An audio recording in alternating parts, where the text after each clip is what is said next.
All right, Joey Wagner joining us now. And Joey, we got a big game against Wisconsin to preview here. We'll do our pick to click. I thought we both did well, but I will give you the win. Picking Pat Bryant. I had Isaiah Williams on offense. I don't think either of us won defense. You picked Calvin Avery, and I had Sidney Calvin Hart. Okay, yeah. Yeah. I would probably go Sidney Brown over that, but I don't think either of those actually hit. But a little fun going into Wisconsin. We'll talk about what we think about this matchup. But we're 4 games into the season. And even though we have one conference game in there, the Indiana loss that Illinois is still ruining to this day, let's kind of recap the non-conference a little bit. And what do you think, Joey, was the best development for this team during non-conference play, which is 3-0 for the first time since 2011 and 93-9? They outscored their non-conference opponents. Boy, I'm going to feel stupid not saying something about defense, right?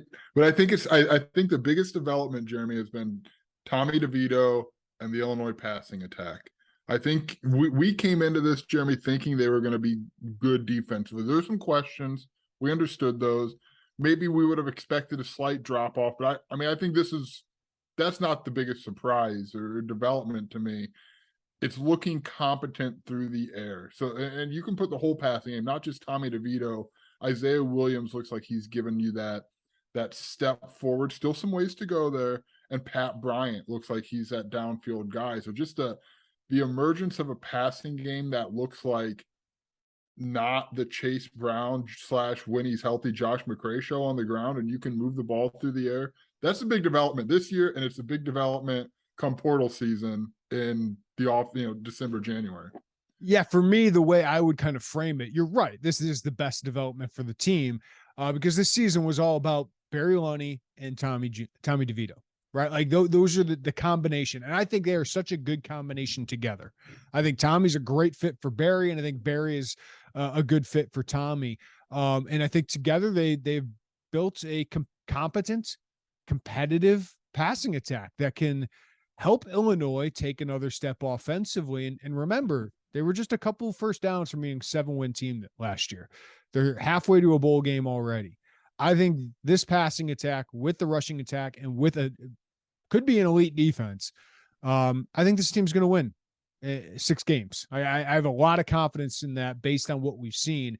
We thought they could do that with Barry Lonnie, but it's amazing how a different play caller, a different quarterback, and just a different concepts can help a team. We've seen that with Ryan Walters on defense the last couple of years, but Barry Lonnie and Tommy DeVito, along with the receivers here and tight ends, are definitely taking that step forward. Another one I would say, Joey, down the list, maybe outside of Johnny Newton and Keith Randolph being absolutely dominant, is Isaiah Adams and Alex Pocheski.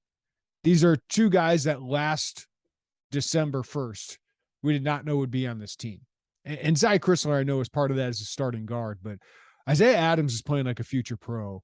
And the fact that Alex Pocheski is back and he is your best offensive lineman right now, like last year at this time or in December 1st, right, mid-October when Brett Bielema made those comments about the offensive line that got him in hot water for whatever reason, like that is a huge development from a year ago that you have, I think, an okay Big Ten offensive line, but I thought you could have had a bad one.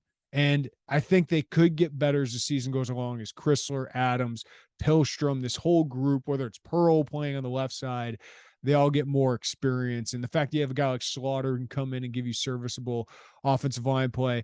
I don't know how they're going to perform against Wisconsin, Iowa, Minnesota. These are huge tests ahead, but I think it has been great to see Pocheski look like maybe the best Pocheski of his career after the injury. And then Adams look like your second best offensive lineman. That's a huge development for this team.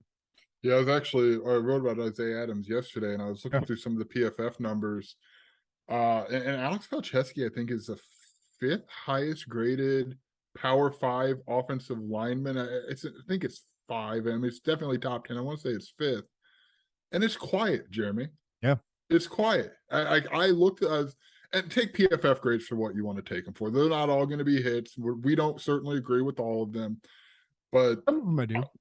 Yeah, but I looked and I was like, man, this dude's got an elite grade. And I guess that's just what you've come to know out of Alex Pocheski. He's like, oh, that's his area. But dude, he's really come back. We didn't know if he was going to be a guard, Jeremy, in the offseason. And he comes back and he looks good. He feels as good as he has. He's been telling us that since the spring. We needed to see it in games. But dude, he has been a really, really, really good offensive lineman. I think looking at the PFF grades, they're great for pressures, for snaps, and all that. And I do think they're a good tool. The quarterback passing numbers are really good.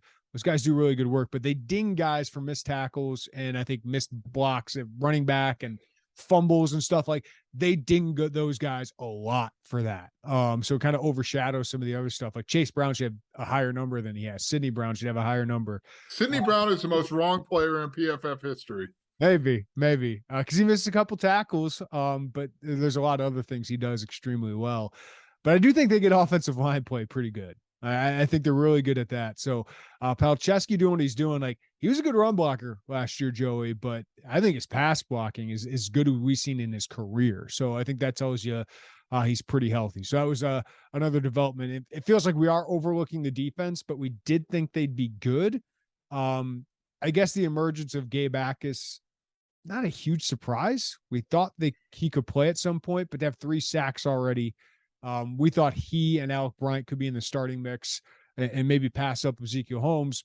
Happens an injury, helps them do that. But certainly the front, the defensive line plus the outside linebackers has been even better than I thought they would be. Yeah, I'm with you there. And a lot of that we have to give credit to Calvin Avery. Yes. There were several spots on this defense, most notably that we talked about with free safety, which I feel like Kendall Smith has found his way back there. CB2 opposite Devin Witherspoon. I feel like Taz Nicholson has really found his way there. There were rough patches. You can go by. I mean, Indiana was a rough patch. Like that's period. But Calvin Avery, we didn't know. And it was one of those like Rod Perry was such an unsung hero of what he did defensively, especially up front. And I thought, man, I don't know, Calvin's just not shown that consistently. And now he has. You're seeing the snap counts go up more, which is obviously some of that's a product of snap availability, right? I mean, being the number one guy, but just his consistent play. Like I feel like that anchors so much. And then, I mean, you see the law firm, Keith Randolph, Johnny Newton have taken this step forward. It's like, oh my gosh, like they are game wreckers. Yeah. They destroy things. Now, competition will pick up. I'm interested to see what level that continues in the Big Ten. But that defensive front, dude, has really turned into a strength. I mean, I don't want to say it's a strength of the defense because you still have Sidney Brown, Quan Martin, Devin Witherspoon in the back. It's just the number one pass efficiency defense. it's really what they're able to get done up front, especially with 3 of those positions being new players for the most part. Seth Coleman got some good run last year, but it's been impressive, Jeremy. Who's a surprise player so far of this season? You know, we talked about this before we recorded, and I thought I need to have a list. And I didn't. I will say Calvin Avery is in that conversation for me because I think that position is not the most statistically profitable, I guess is the way to put it, but it matters when you have somebody and allows other things. And I wondered a lot about that. I think it's Calvin. As you talk, maybe I'll circle back to somebody else. But to me, he's playing pretty well. Yeah, I mean, we always knew like, hey, this is it. But do we have a lot of reason to believe? We saw some flashes in years past, but he's playing consistently well at nose guard. So his emergence, should not be overlooked. I think Taz Nicholson the last couple of weeks is really emerging. So it might be a surprise to me, given how well he played against Virginia, especially. He's got some big tests coming up that struggled against Indiana. So we'll see, but I think 3 out of his 4 games have been pretty good. I still think it's Isaiah Adams, man. Like I just think he's playing at such a high level. I expected him to be good. I expect him to potentially be a top 3 offensive lineman on this team. I did not expect him to be this good. Like he looks NFL good. I don't know if he's a guy that leaves after this year good, but they might need more tape than that. But I think the staff knows he's got that kind of potential if he continues to play this way over the next couple of weeks, right? Like that's going to be hugely important for the couple strengths we're talking about: defensive line, defensive front. Can they hold up against these teams? And then offensive line. Like it's been a nice development of Pocheski and Adams, but can those guys hold up against Wisconsin and Iowa, especially in their defensive fronts, but Minnesota's as well. So I think those guys would certainly be in that mix. Biggest, I think people want us to say Pat Bryant, but I think you and I knew he would have the potential to emerge just because he's talented. They needed him. Hightower the first couple weeks has been great, but he's kind of more the 3 guy along with Casey Washington, who's moved down to the 4. But I think we always knew Pat Bryant had the talent to do that, and he showed it in flashes last year. If he got better quarterback play, which he is, he could emerge. And he still had some bad moments, right? The fumble, some drops, but he certainly had a great game last week against Chattanooga. We'll see if that can continue against the best defensive backfield he's going to face all year. Yeah, I mean, just his development, complete's not the right word, but it adds a layer to this offense that we just haven't seen. You still probably see, and you could say the same about Calvin Avery, about Isaiah. I see a little bit more when the competition ramps up. Like, that's kind of the weird caveat, Jeremy, I'm still coming back to, is like Wyoming's played well since they left. Chattanooga's a good FCS team, but they're an FCS team. Indiana, I mean, that's a loss that's going to stink terribly through November. And Virginia's a disaster. So like I still keep coming back to that. That's like you want to see what that looks like. That's kind of my hold up, right? In like thinking too far ahead. At the same time, they have dominated those opponents. Yeah, right? no Like, doubt. Indiana, no doubt. statistically, they dominated and they just shot themselves in the foot. And kudos Indiana for having a great last drive. Wisconsin kind of lost a similar game, where statistically they were better than Washington State, but they shot themselves in the foot way too many times with turnovers and penalties and all that, and they end up losing a game that they shouldn't have. So it happens to a lot of teams, but Illinois dominated those teams. So like that's the side for Illinois. It's like, yeah, these teams aren't all that good, but then Wyoming wins 3 games.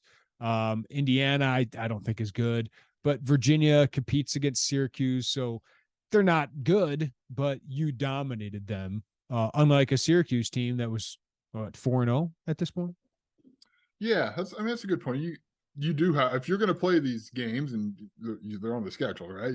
You want to look dominating. I think there's a lot of points you think are still left on the board. Obviously, in the Indiana game, there's some. You can make the argument they left points on the board against Chattanooga, and they left points on the board against Virginia. I think that's, it didn't hurt them, but this obviously, I think you want to.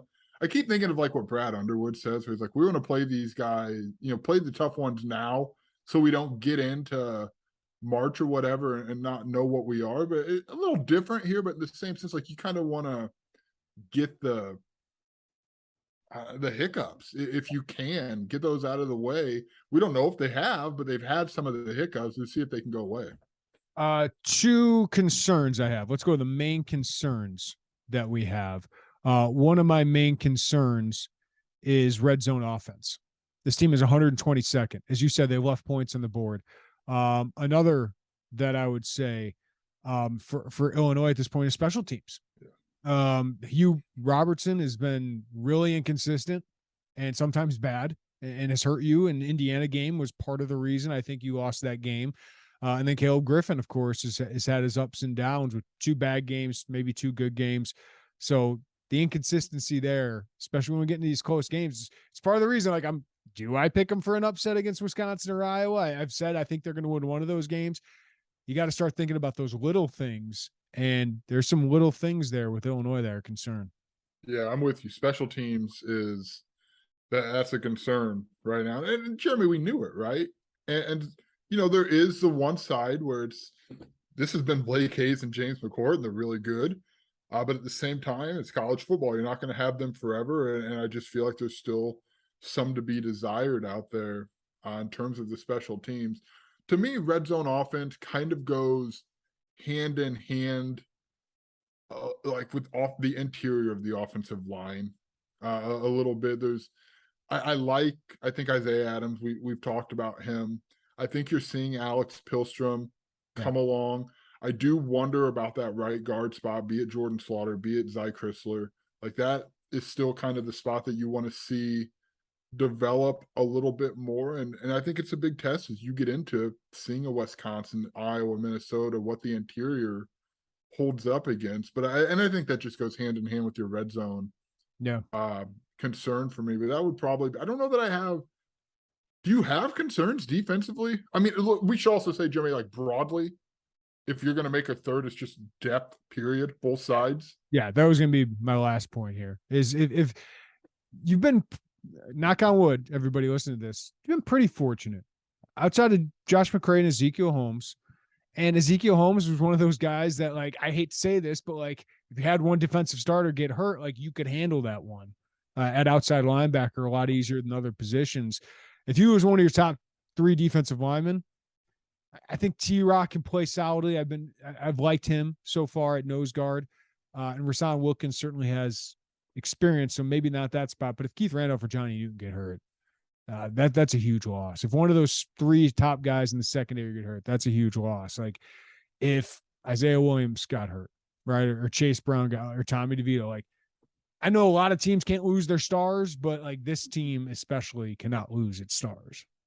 Yeah, 100%. And I'll say, like, yeah, you missed Josh McCray for some of those non-con and Circle Indiana, right? I think you win that game with Josh McCray, yeah.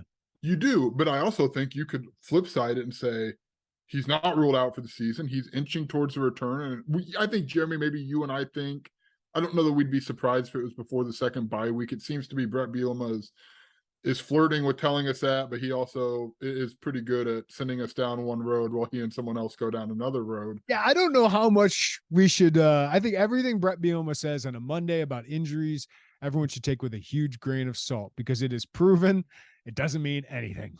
Is the next big milestone for us in understanding where Josh McCray is if he's on the travel roster Saturday? Yeah, because if he's on the travel roster, he's got to play. Well, you're not putting him on there if you know 100% before you leave Champaign he's not going to be able to go. Correct. That's just not how you.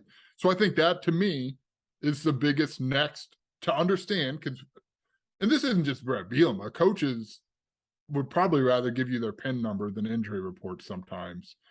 So, like, it's just, you kind of learn to know where to look. And to me, that's the next place to look is the travel roster. We'll try to get some information ahead of that, but the point being, like, it's you didn't lose him for the season, yeah. And if you can get him back in Big Ten play, that's a good sign. So yeah, I think they have been, outside of Ezekiel Holmes, pretty fortunate injury wise through 4 games. Yeah, if you ask me defensively, inside linebacker, is it a strength? I think it's solid. I don't think it's been bad. I think Tariq Barnes has played as Tariq Barnes usually does, solidly. I think Isaac Darkangelo, after maybe a rough game against Wyoming, has had a really couple good games here. And CJ Hart's been quiet. Again, we've brought this up multiple times. Like, how much do you take from a 3-quarter sample size? That hasn't translated. His snap numbers are pretty similar recently to Isaac Darkangelo. So at least you have 3 guys you know can be solid. At some point, they're probably going to have to make some big plays. And these next 3 weeks against opponents that like to use the tight end and play action and put you in run pass conflict, I think these are games that these guys are going to get tested a little bit more than kind of more these finesse teams they've been going against. And Wyoming, let's remember, Wyoming ran for 182 yards. So Titus Swen's really good. They're physical. Chattanooga got some plays. They have a good running back too. So that'll be a big test against Wisconsin. It will. I think the development of the outside linebackers since that Wyoming game is probably important, because there were times, I know you pointed out in your film review, Jeremy, that they were crashing down pretty hard, which is please no thank you moving forward on that. But yeah, I think that's what kind of makes it hard for these 4 games outside of just the competition. It's just been a lot of the same style, and those styles generally are kind of outliers for what you're going to see in the West. So like I feel more confident about when they play Purdue now, given what's happening in Virginia and against even Indiana. Like I think Indiana is a similar team to Purdue in that they need to throw the ball around a lot to have success, but defensively and running the ball, they're going to struggle. Yeah, that's the thing. So it's just, now that's what makes it hard for me to gauge this Wisconsin game, is this is just different, man. And it's not that Wisconsin is some freak show powerhouse. They're vulnerable. I think that's the best way to put it with them, is they're vulnerable, but what does it look like against just maybe not what you've seen for the first 4 weeks? Yeah, you don't want to get sucked down this hole of losing to Ohio State, having so many mistakes against Washington State, and losing that one and being like, oh, Wisconsin, they're done. Like this is all coming. Wisconsin is not done. Football, basketball, Wisconsin is never done. Because last year they started 1-3, lost all those games to ranked opponents that were more talented than them. But then they came back and won 6 of their last 7 games, or 6 of their last 8 games. So they're still Wisconsin, but there's a little bit more vulnerability to them. Like, you texted me this morning about how you got like a Minnesota feeling about this game. Like, last year's Minnesota team is kind of how I would compare to this Wisconsin team, because Wisconsin had a quarterback, or Minnesota had a quarterback last year in Tanner Morgan. He didn't have the best targets, but he's a veteran. You see it sometimes. He can make big plays. But then there's other times it's like, what is he seeing out there? And the offensive system, at least that he was running last year with Minnesota, it's like, there's some issues there. Like, they need to get up to speed. The only difference is Minnesota last year at this time lost their 2 top running backs, and Wisconsin has one of the best in the country in Braylon Allen. But their offensive line, like Wisconsin's offensive line, is not quite what it used to be. And while I will never doubt a Jim Leonhard defense, like I think Illinois is going to struggle to score points against a Jim Leonhard defense, they lost a lot of good players, man. Like a lot of good players, especially at linebacker. Jack Sanborn was an all-time great there. Leo Chenal was a 3rd-round pick. They had some good defensive backs who were in their final year of eligibility last year. And I'm not going to take too much from the Ohio State game, but there were some moments where Washington State, could scheme things up and also just run at them. And I'm wondering if Illinois can actually have some success on the ground this year with a guy like Chase Brown with some linebacker questions. And then you actually have somebody who could throw the ball. Like last year, I don't know what the heck Tony Peterson was doing. You're down 10-0 and they gave up on the run. They just gave up on the run. And I get it. They weren't having big days, but Chase Brown had like a 20-yard run at one point. Got to keep giving him carries. Got to give your best player some carries. And they struggle to get Isaiah Williams the ball. So I think those things are going to change. That's going to make this a much more competitive game. I think Wisconsin should be favored, but I think this is a much more even matchup. And I think Illinois is going to have a chance to win on Saturday. Yeah, 100% agree with you. I think, like, I've been personally hung up on, okay, this team went on the road to Indiana and did literally everything it possibly could to leave there with a loss. And Indiana still tried to say, hey, listen, you guys really can leave here with the win. It's okay. But so it's like part of me wants to see them be able to do it on the road against an opponent that's they're not a top 10 team, but they're still Wisconsin and they're still at Camp Randall. And like there's a lot. It's still a place that Illinois hasn't won since before most of these guys were born. Yeah. And so there's still all that. But the other part of me says, well, hell, they went into Penn State last year and they won, and they went to Minneapolis and they won. And there's still a lot of common pieces back with probably a better passing game and an offensive coordinator that can fit things around. Like you could talk yourself into saying, well, they have won in hard environments, and they have. A lot of these guys have went into tough environments and won. But for whatever reason, I keep coming back to Indiana, and maybe it was just the first road game of the season, and those aren't particularly enjoyable for the road team a lot of the time. But it's such a weird feeling, Jeremy, because when was the last time that we legitimately had a conversation like, Illinois, it's not unforeseen to think they could win this game. Like it's been some time against Wisconsin. Yeah. Because Wisconsin is so reliable in what they do, and they still could be. Like I can still see Wisconsin winning 6 Big Ten games here. Like I can still see them winning 6 of 8. This is not an obituary for the Wisconsin football program here. No, but they are more vulnerable than they have been in years past. And my biggest question is, can they stop the run? Can Illinois stop Braylon Allen? Because they just bulldozed Illinois last year. Graham Mertz was terrible against Illinois last year. 10 of 19, 100 yards, an interception. And you got to make him beat you. And I expect Illinois to do what it's been doing, which is stack the box. Sidney Brown will be around the line of scrimmage, and we're going to go man-to-man with Kendall Smith in that single high, and we're going to force Graham Mertz to throw into tight windows to beat us. And sometimes he can do that. Like that's what's probably frustrating with Wisconsin fans. Graham Mertz makes some throws that go, man, that guy, that's a 4-star pro. Like, he makes some of these throws, probably like Brandon Peters. I was going to say, tell me where you've heard that before. It's like, God, just consistency. But then there's throws he makes, and it's just like, what is going on? And he's since that huge game against Illinois, he has 17 touchdowns and 18 interceptions against Power 5 teams.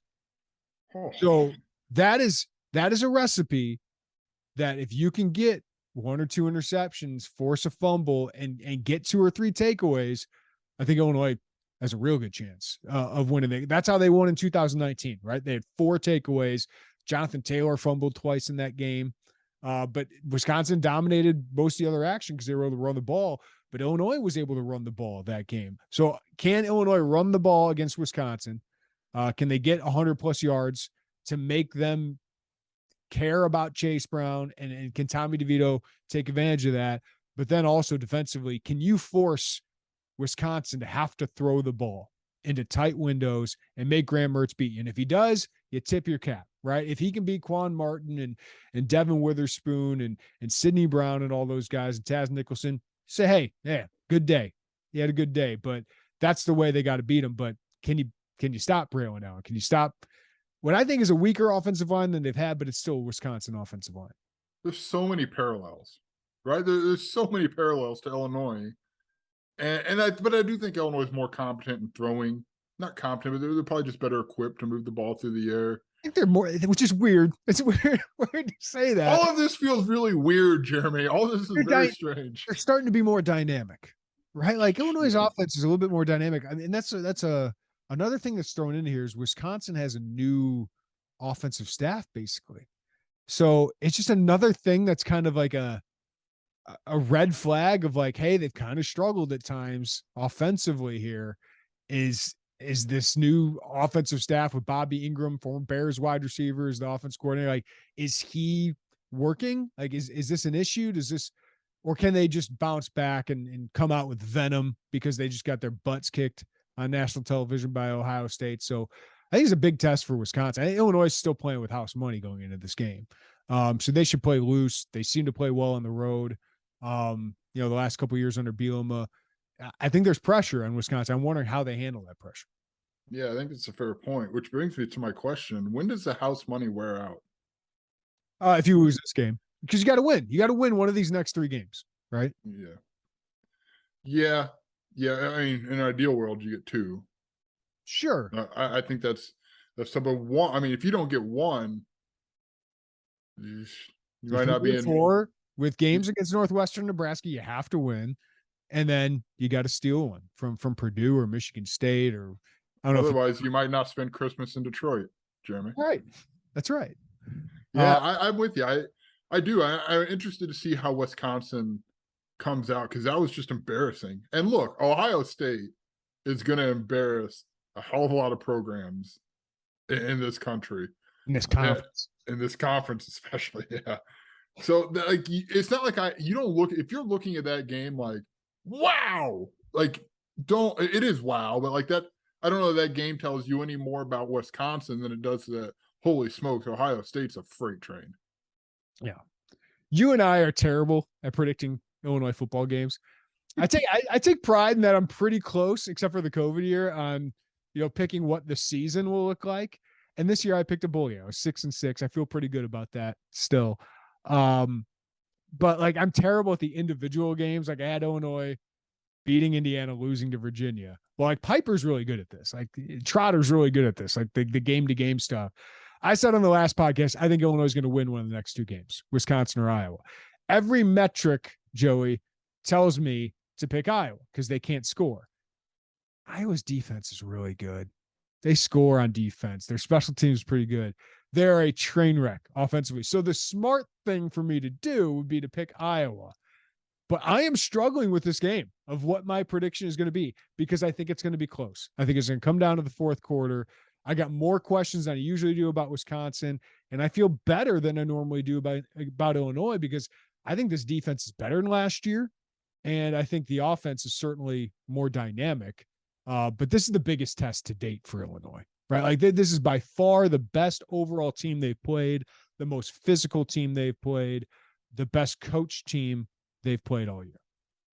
Yeah, to pull back the curtain, I think you and I both have our scores. Yeah. Like what we think this is going to look like. I just don't know who to put in front. Yeah. Like I have no idea.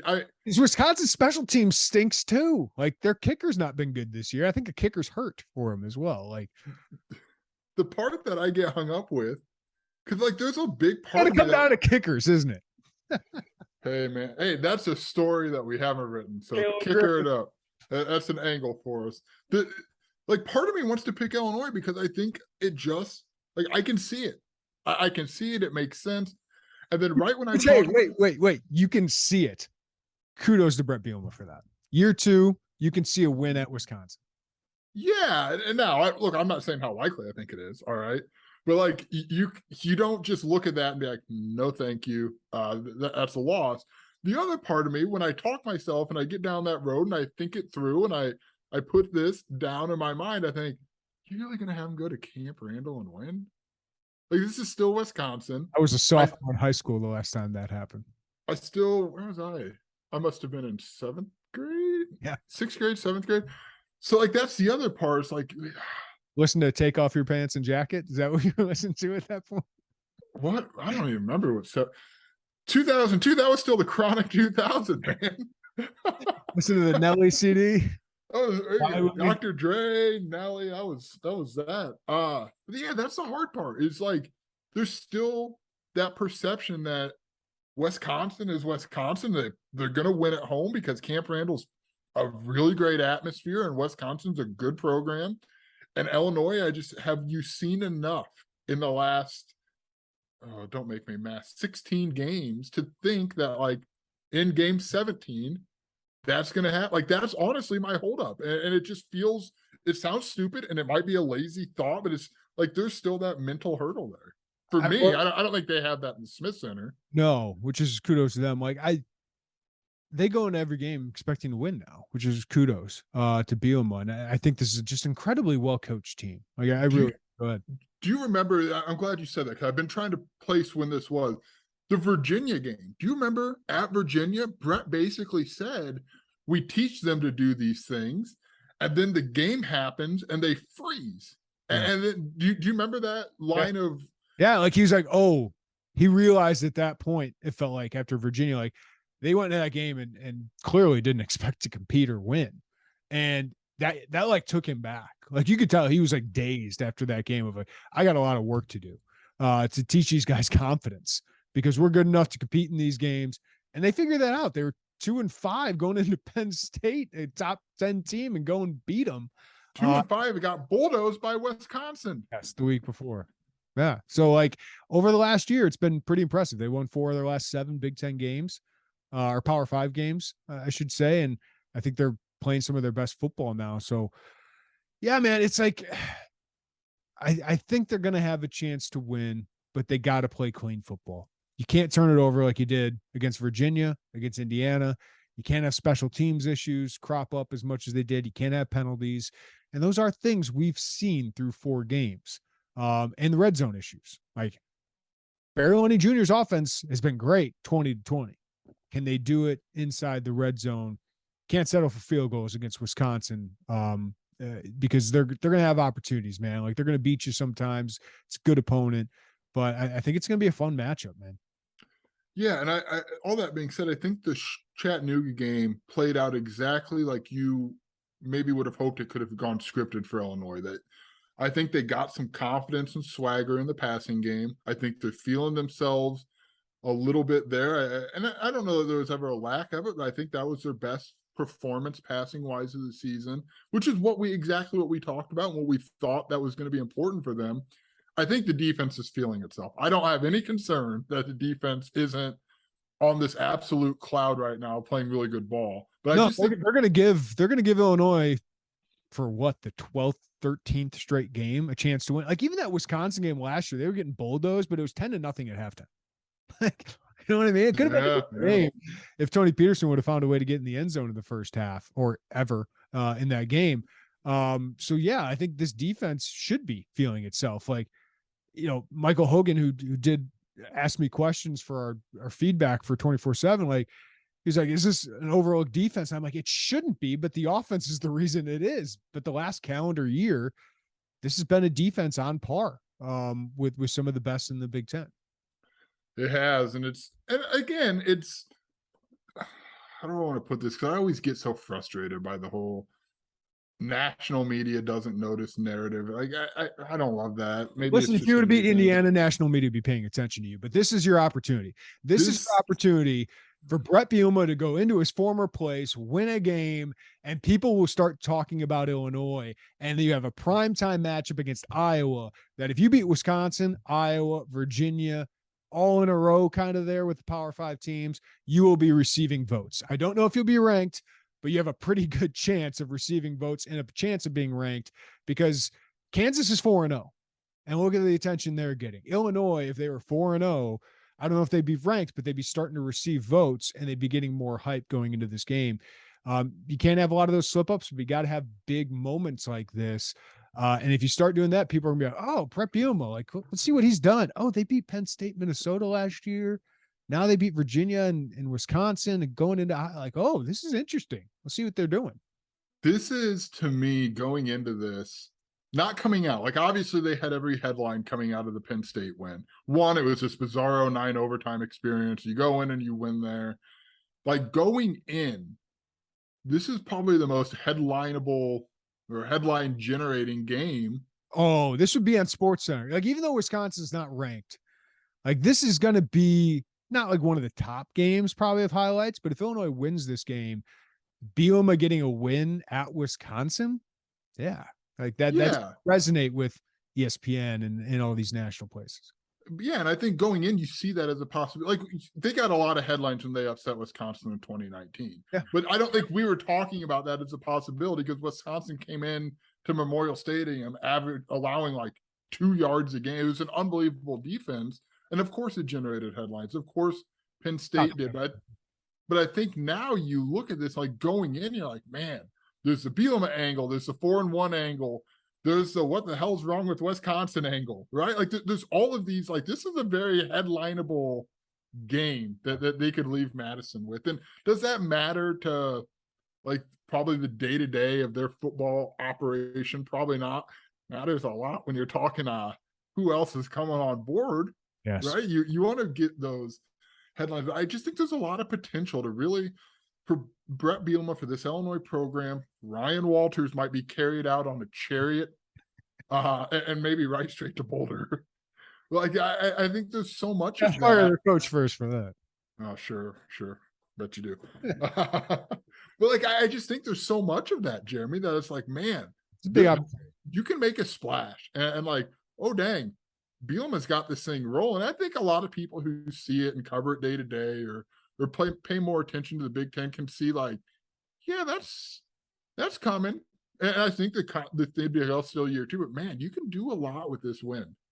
And even if you lose close, I think you're going to start to gain more respect. Obviously, it's not a win, and that's what you got to shoot for. But even if you're close, like, I think other teams will realize, man, we got to worry about that team. Like, they're going to have I think teams think that now, but I think you would have more outside fan bases, be it national attention. Like, but I think right now teams think you've got to worry about Illinois. All right, Joey, let's see the pick to click. Yeah. Offensively, we could throw Chase Brown in here if you want against the Wisconsin defense. So who's your pick to click offensively? Oh, well, my Pat Bryant was an obvious win that you refused to give me. Still in my full glory that I think I deserve that. No, I'll give you Pat Bryant for last week, even though my guy Isaiah Williams made it a battle towards the end. I want to say, I don't want to take too many people. Like, Julian Pearl feels like a good chance for me. Like, give me, like, what would we need to see out of Pearl to win that? Like, if I picked DeVito, like, would he need like a 75 or 80 PFF grade? Like, and he would win that over like a 220 yard. Yeah, that's the thing. 2 touchdowns. Yeah, it's hard to pick an offensive line because, like, when you see it, like, well, how do you back that? I'll take Tip Ryman, man. Dang it! Yeah. Eat it, Werner. You know what? Give me Mike Marquez. Let's go tight ends. Michael Marquez. Touchdown. Good vibe Mike, as he's come to know around how I type it. Yeah. Man, he's a fun story, Jeremy. He is a really fun story. This dude held out of the end zone forever. Touchdowns. What a story. I like that we shied away from DeVito and Brown and just fully embraced the tight end thing. Like Illinois' tight ends outplay Wisconsin's tight ends because their best one, Clay Cundiff, is out. He's injured. I think he had a fracture in his leg. And of course, the Jake Ferguson era is over, which is a good news for Illinois. Did you see him the other night on like Sunday or Monday Night Football? I think he's still living Lovie Smith's nightmares. I don't remember who he plays for now. I wish I did. I kept thinking, I wonder if they play the Texans. This guy, he's in. Love it. Yeah. He's in for it here. So we've got Marquez and Tip Ryman. I love it. I was going to go Ryman, but I'll gladly take Marquez. Defensively, who's your pick to click? I think Devin Witherspoon comes up with a pick because I think Wisconsin's going to have to make some throws. I think, which is assuming that maybe I'm giving Illinois too much credit and slowing down or making those throws happen. Yeah. I think Devin Witherspoon is the guy. I think I know who you're going to go with. Who do you think I'm going with? Well, it would be a repeat of last week. Yeah. I just like Sidney Brown against quarterbacks that he can mess with a lot. And I think he could really mess with Graham Mertz. Yeah. You know what? Let me re-talk myself into it. Unless Devin Witherspoon back on the table, Sidney Brown off the table. I got him. See, this is a tough one because I want to take a guy who doesn't get stats. I think Calvin Avery is monstrous in this game. Joe Tippmann is probably their best offensive lineman, or at least their most proven at center, and they need a good day. They need Calvin Avery to disrupt things, to allow your boy Sidney Brown, who's basically a linebacker, the linebackers, Keith Randolph, Johnny Newton. So Randolph and Newton, of course, are going to make the splash plays, Coleman, Akis, all that. But I think Calvin Avery just disrupting things and winning the point of attack is going to be so important because they were just bulldozed last year on the line of scrimmage. So I think he's going to be a huge part of this game. I don't know how I'd win it with this pick. Yeah, I was just going to ask you that. Like, what do we need? Doesn't PFF do like a stop grade? Yeah, but that's got to be a tackle. Yeah. Somebody does disruptions. I don't think PFF does that. They do hurries and all that. But can we just put it out? If I watch the film, right? Yeah, if I watch the film and I see him like A+ game or PFF gives him like a 70 something, like I think he's got to be in contention there. So I think what you need to do is remember on Monday when you chat with Jay Lehman, if we think it's a discussion, and don't nudge him. Don't try to influence him, Jeremy. We don't need that crap. Just ask him if it was Calvin, if it was Sidney, if it comes down to it. I'll do it. That'll be fun. Do you know what you're predicting yet for this game? Shoot, you're making me do that here. No, I'm not going to do it here. I don't know what I'm going to pick for this game. I don't care. I'll put the score out there because I have the score. Yeah, I think it's 24-20. Okay. I had 2016, so we both got 4-point games. So we have Illinois covered. That we know. Yeah, I don't know which way it goes. I don't know. And I know our picks are due here. We come back and Michael Hogan is correct. 35-14 Wisconsin, and our board will have to apologize, but they won't. I love them. They won't. I love them all. I do hope if it goes that way, I hope Michael Hogan, like the big bird kicks down the door, gift comes in. Generation X, everybody. I will say, you and I both think Mike does a really, really good job covering Wisconsin. I don't see that spread. I don't see 35 points against this Illinois defense. Yeah. I think I understand his points being made about exactly kind of a lot of what we talked about. I don't think I see that, but he does do a really good job up there. Yeah. All right, Joey. I'll see you up there on Saturday, man. Should be an interesting atmosphere, that's for sure. All right. I will have spotted cows Friday night in anticipation of your arrival. Appreciate it.